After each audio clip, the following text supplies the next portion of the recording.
Natanong mo na ba sa sarili mo habang nakatingin sa pusa mong tahimik na natutulog sa sofa, hindi kaya siya nalulungkot o naiinip?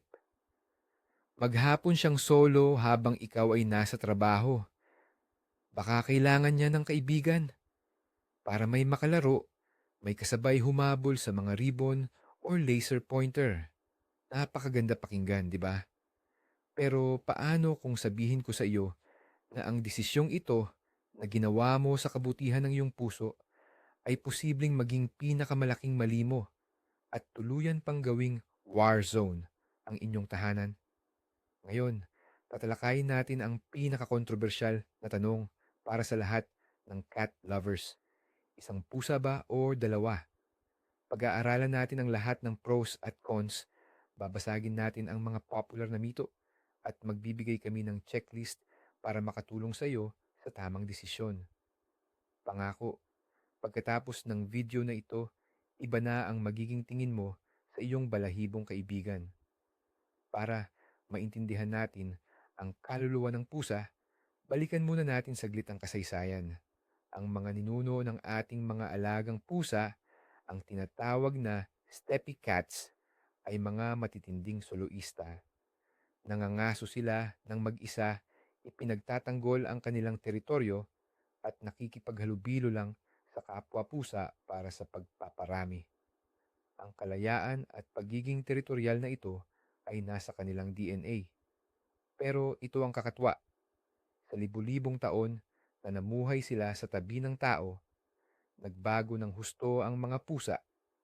Natuto silang mamuhay ng magkakasama, tinatawag na pride, lalo na sa mga lugar na may palagya ang pagkukunan ng pagkain, tulad ng malapit sa pamayanan ng tao. Mas naging social sila. Ang internal na konfliktong ito sa pagitan ng kanilang instinct bilang solong mga ngaso at ng kanilang natutunang pagiging social ang ugat ng buong isyu. Ang pusa mo ay hindi ligaw na hayop, pero hindi rin siya tao na laging kailangan ng kasama. Isa siyang natatanging nilalang na nakikipagbalanse sa pagitan ng dalawang mundo. Sige, simulan natin sa pinakapalasak na maling akala. Lahat ng pusa kailangan ng kasama. Pero ito ay isang mapanganib na maling paniniwala. Isipin mo na lang, bigla kang pinilit na makasama sa iisang kwarto ang isang random na tao na hindi mo pinili. Maaring swertehin ka at maging best friends pa kayo. Pero pwedeng hindi. Ganyan na ganyan din sa mga pusa. Pero ang kaibahan lang, hindi nila pwedeng basta-basta na lang kunin ang gamit nila at umalis. Ang desisyon sa pagkuha ng pangalawang alaga ay hindi dapat nakabase sa general rule. Sa halip, dapat itong nakatuon sa individual na katangian ng pusa mo, edad, personalidad, at kasaysayan niya. Ang pagbaliwala sa mga salik na ito ay tiyak na magdadala ng matinding stress sa inyong dalawang alaga at syempre, pati na rin sa iyo.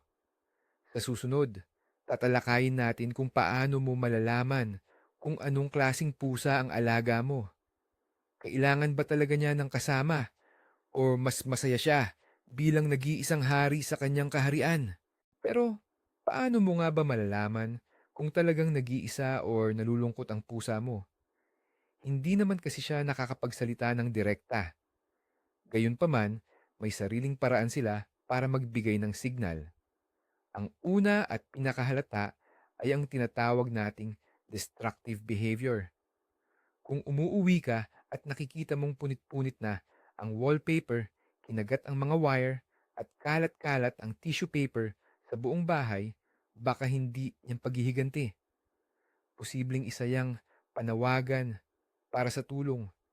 Sa ganitong paraan, nilalabas lang ng pusa ang sobra-sobrang enerhiya at sinubukan lang niyang libangin ang sarili niya. Isa pang palatandaan, ang sobrang pag-iingay. Yung tipong wala namang dahilan, pero malakas siyang nagmimiyaw. Kapag nandyan ka, oh, ayon sa reklamo ng kapitbahay, umiiyak o nag-iingay siya kapag wala ka. Ang kawalan din ng gana at interes Sa mga laro na dati niyang gusto ay senyalis din na nababato siya. Ang ibang pusa naman ay sobrang maglinis ng sarili, umaabot sa puntong nakakalbo na sila.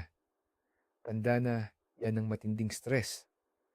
Kaya kung may napansin kang anuman sa mga ito na ang oras para mag-isip-isip ka. Pag-usapan natin ang mga bentahe. At ang pinakamalaking plus dito ay siyempre ang pagkakaroon nila ng kasama. Ang dalawang pusa na nagkasundo ay parang walang katapusang pinagmumulan ng libangan para sa isa't isa. Pwede silang maghabulan sa loob ng bahay bandang 3:00 ng madaling araw, mag-agawan sa laruang daga, o sabay manood ng mga ibon sa bintana. Hindi lang ito laro, kundi mahalagang physical at mental na stimulasyon. Para sa isang bata at maliksi na pusa, ang pagkakaroon ng kalaro ay isang napakagandang paraan para maibuhos ang enerhiya sa tama at hindi sa iyong mga muweblis. Nag-aaral sila sa isa't isa at kinokopya ang mga kilos. Nakakatulong ito sa kanila na manatiling nasa magandang physical condition at maiwasan ng obesity. Ito ay kadalasang problema sa mga indoor cat na walang kasama at hindi gaanong gumagalaw. Sa madaling salita, pinibigyan mo ang iyong alaga ng isang personal fitness trainer at sparring partner na pinagsama. Ang pangalawang mahalagang aspeto ng kanilang buhay sosyal ay ang mutual grooming. Siguradong nakita nyo na kung paano nagdilaan ang mga pusa sa isa't isa, isang eksenang talagang nakakaantig. Ngunit hindi lang ito simpleng paglilinis para sa kalinisan. Sa wika ng pusa, ito ang pinakamataas na pagpapakita ng tiwala, pagmamahal at pagkalinga. Tinatawag itong allogrooming at ito ang nagpapatibay ng kanilang ugnayan sa loob ng kanilang grupo. Dinidilaan ng mga pusa ang mga bahaging mahirap nilang abutin tulad ng ulo at leeg. Sa ganitong paraan, nagpapalitan sila ng amoy na lumilikha ng isang pangkalahatan o amoy pamilya. Nakakatulong ito para maramdaman nilang sila ay iisa at kabilang sa isang pamilya. Para sa mga pusang madalas na nag-iisa, ang kawalan ng ganitong pisikal na kontak ay maaaring maging sanhi ng stress. Ang pagkakaroon ng kaibigan na literal na kayang kumaluskos sa likod ng tenga nila ay talagang ginagawang mas tahimik at mas balansa ang kanilang buhay. May isa pang magandang benepisyo na hindi agad napapansin. Ito ay ang pagtuturuan nila sa isa't isa. Ang mga pusa ay sadyang mapagmasid na mga nilalang at palagi silang natututo sa pamamagitan ng pagtingin sa kanilang kasama. Makikita ito lalo na kung mayroon kang kinuha na kuting sa bahay na mayroon ng matanda at maayos na pusang nakatira. Ang maliit na pusa ay magiging mapagmasid sa nakatatanda at mas mabilis niyang matututunan kung saan ang litter box, kung paano gamitin ang scratching post sa halip na ang sofa, at kung anong mga patakaran ng asal ang dapat sundin sa bahay. Ang adult cat ay nagiging mentor niya. Ngunit hindi lang yon. Kahit ang mga adult cat ay maaari ding matuto mula sa kanilang mga kasama. Halimbawa, ang isang pusa na mahiyain o matatakutin ay maaaring maging mas bukas at palakaibigan sa paglipas ng panahon, lalo na kung nakikita niyang ang kanyang matapang na kasama ay kalmadong nakikipag-ugnayan sa mga bisita. Maaari pa nga silang magkapareho ng food habits o mga paboritong laro. Ito ay isang uri ng cultural exchange sa mundo ng mga pusa. Pero aminin na natin, ang pagkakaroon ng pangalawang pusa ay hindi lang para sa kapakanan ng una mong alaga. Para din ito sa katahimikan ng ating isip. Maraming may-ari ang nakakaramdam ng matinding konsensya tuwing umaalis sila para magtrabaho at iniiwan ang kanilang paboritong pusa ng mag-isa sa loob ng 8 o kaya na may 10 oras. Naiisip natin na nakaupo lang ito sa pinto, malungkot, at nagdudusa sa kalungkutan. Ang mga ideyang ito ay nakakasira sa ating mood at nagdudulot ng pagkabalisa sa buong araw. Pero kapag may kasama silang pangalawang pusa sa bahay, talagang malaking ginhawa ang mawawala sa bigat ng konsensyang nararamdaman mo. Alam mo na hindi sila nag-iisa, may kasama sila, at may mapagkakaabalahan sila. Pwede kang magtrabaho ng panatag dahil alam mong malamang na magkayakap silang natutulog o kaya na may nagkukulitan at nagtatakbuhan.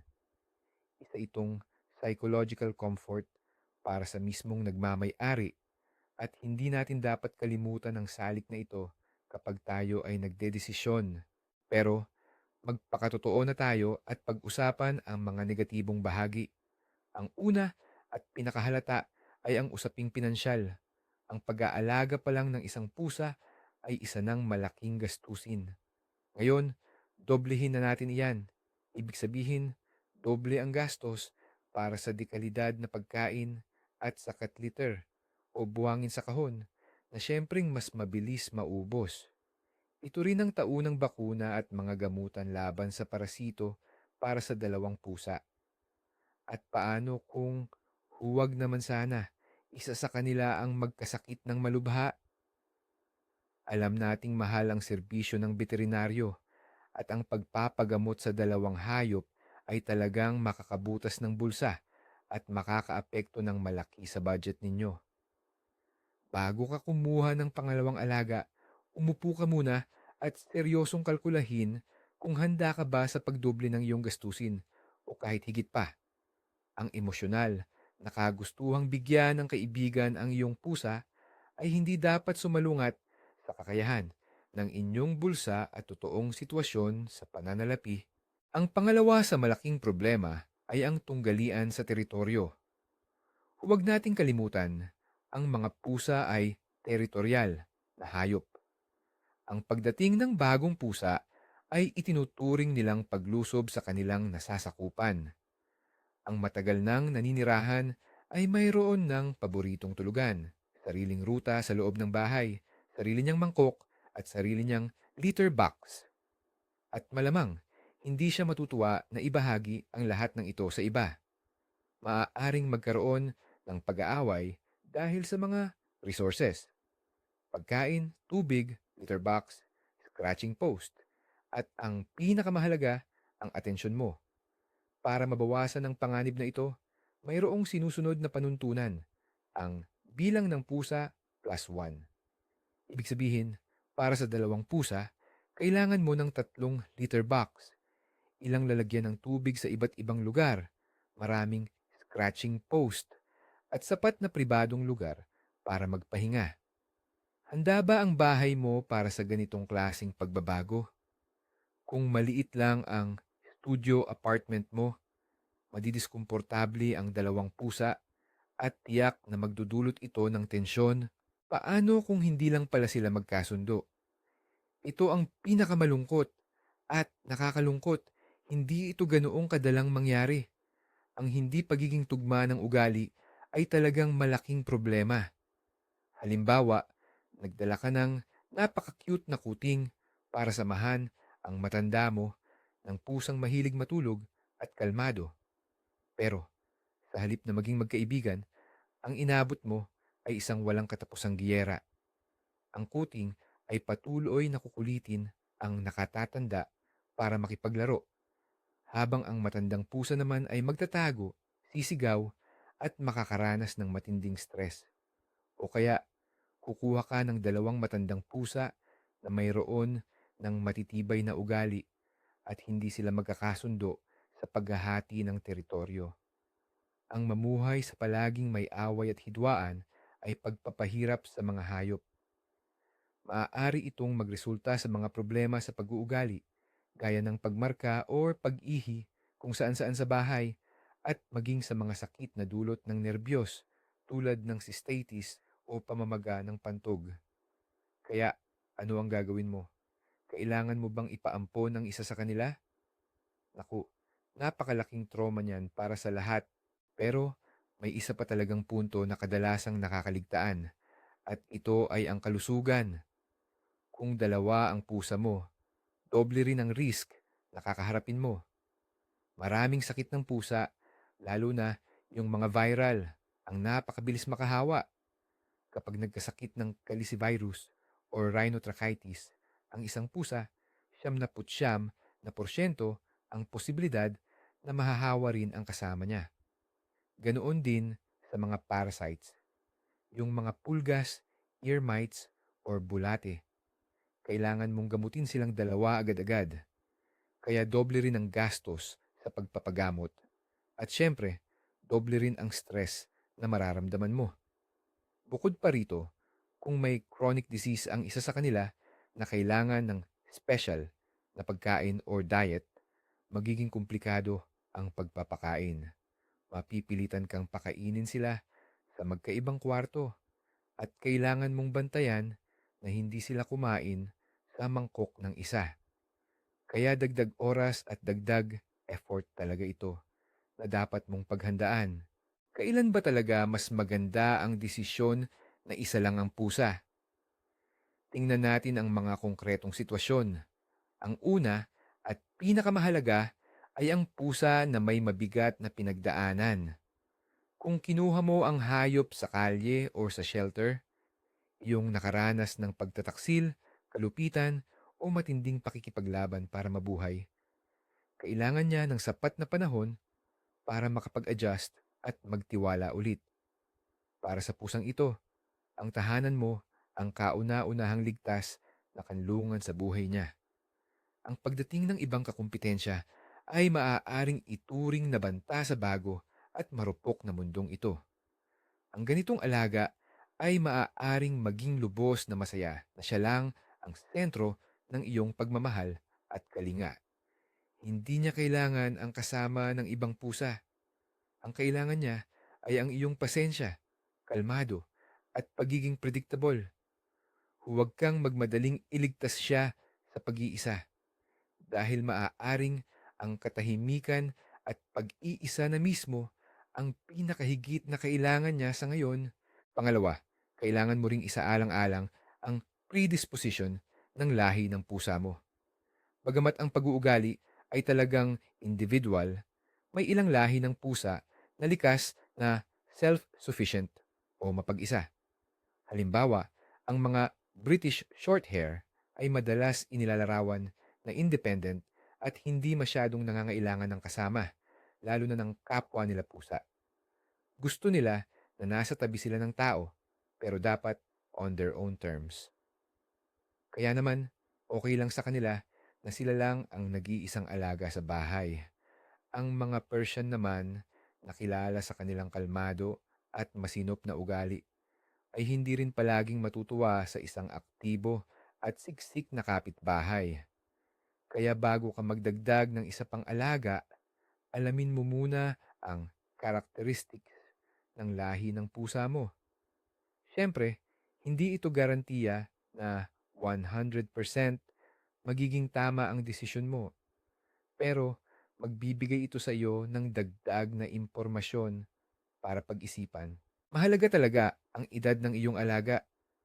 Napakahirap na ideya ang ipagsama ang isang maliit at napakaliksing kuting sa isang senior cat na umaabot na sa 10 o 12 taon ng edad. Kadalasan, ito ay magdudulot lamang ng malaking problema. Isipin mo na lang na may nakasama ka sa bahay na isang senior citizen tapos biglang sinamahan ng isang hyperactive na binatilyo na malakas magpatugtog. Ang matandang alaga ay nangangailangan ng tahimik, matatag at maayos na pamumuhay. Maaaring sumasakit na ang kanyang mga kaso-kasuan kaya sige na siyang natutulog at wala na siyang ganang makisali sa maiingay na laro. Ngunit ang kuting, gagambalain siya palagi, lulundagan at pipiliting sumali sa laro. Ito ay magdudulot lang ng matinding iritasyon at stress sa senior cat. Maaari pa itong makasira ng husto sa kalusugan ng matandang pusa. Kung balak mong magdagdag ng isa pang alaga, lalo na kung may edad na ang una mong pusa, mas mainam na maghintay ka na lang muna sa huli Tingnan natin ng tapat ang ating sarili at ang ating pamumuhay. Gaano katagal ka sa bahay? Gaano ba kalaki ang tirahan mo? Kung nakatira ka lang sa isang maliit na studio apartment at halos wala ka na sa bahay dahil sa trabaho o pagbibiyahe, mas malaki ang posibilidad na magdulot ng gulo kaysa saya ang dalawang pusa. Baka sadyang masikip ang lugar para sa kanila na hahantong sa away tungkol sa teritoryo. At baka kulang ka rin sa oras at lakas para mabigyan ng sapat na atensyon ang dalawang alaga. Kahit pa naglalaro o nag-e-entertain sila sa isa't isa, kailangan pa rin ng pusa ang pakikisalamuha at atensyon ng kanilang amo. Kung hahatiin mo ang atensyon mo sa dalawa, lalo na't kapos ka na sa oras, tiyak na may makakaramdam na napabayaan o nag-iisa sila. Mas mainam minsan na ibigay ang buong pagmamahal at kakayahan mo sa isang pusa kaysa pilitin itong hatiin sa dalawa kung hindi naman sapat ang mga kondisyon mo para sa kanila. Sige, sabihin nating nasukat mo na lahat ng posibleng problema pero naiisip mo pa ring kumuha ng pangalawang pusa. Paano mo malalaman kung handa na ba ang kasalukuyan mong alaga sa ganitong malaking pagbabago? Tingnan mo ang ugali niya. Kung ang pusa mo ay bata pa, sobrang likot, mahilig maglaro, at parating naghahanap ng atensyon, yung tipong nakabuntot or nakadikit sa iyo sa bahay, magandang senyalis yan. Malamang kulang talaga siya sa stimulation at may pangangailangan siyang makipag-ugnayan. Kung magiliw siya sa mga bisita at hindi rin nagpapakita ng galit o agresyon sa ibang hayop na nakikita niya sa labas o sa bakuran, malaking bentahi rin iyon. Pero kung ang pusa mo naman ay matinding introvert, yung tipong palaging nagtatago, ayaw sa ibang tao, at sensitibo sa kahit anong pagbabago sa bahay, ang pagkakaroon ng bagong kasama ay maaaring maging matinding stress o trahedya para sa kanya. Sa ganoong sitwasyon, mas maganda kung ituon mo na lang ang iyong oras at effort sa pagpapaganda ng environment niya sa halip na maghanap pa ng kompanyero. Kung nakapagdesisyon na kayo, sino ang pinakamainam na ipares? Mayroon tayong ilang golden rules o matitibay na patakaran na makakatulong para mas tumaas ang inyong tsansa na maging successful ang pagpapares. Ang pinaka-ideal na option ay kumuha ng dalawang kuting na galing sa iisang litter o magkakalahi. Lumaki na sila ng magkasama, may matibay na silang ugnayan, kaya mas magiging madali para sa kanila ang pag-adapt sa inyong bagong tahanan. Kung mayroon na kayong alagang kuting o pusang bata pa at mahilig maglaro, magandang ideya ang kumuha ng kuting na salungat ang kasarian. Hindi masyadong titingnan ng matanda ng pusa ang kuting bilang malaking karibal sa teritoryo.